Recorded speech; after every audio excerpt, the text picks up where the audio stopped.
যারা pregnancy test নিয়ে বিশেষজ্ঞ গবেষণা করেন বা যারা প্রেগনেন্ট হতে চান, তো 2-1 মাস পর পিরিয়ড মিস তো টেস্ট করতে চাচ্ছেন, তাদের জন্য আমার এই ভিডিওটি।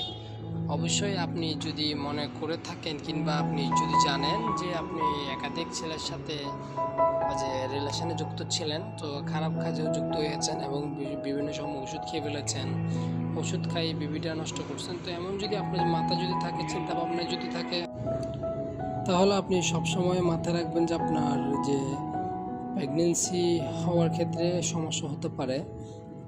অনেকবার চেষ্টা করার পর হয়তো একবার হলেও হতে পারে, আবার নাও হতে পারে।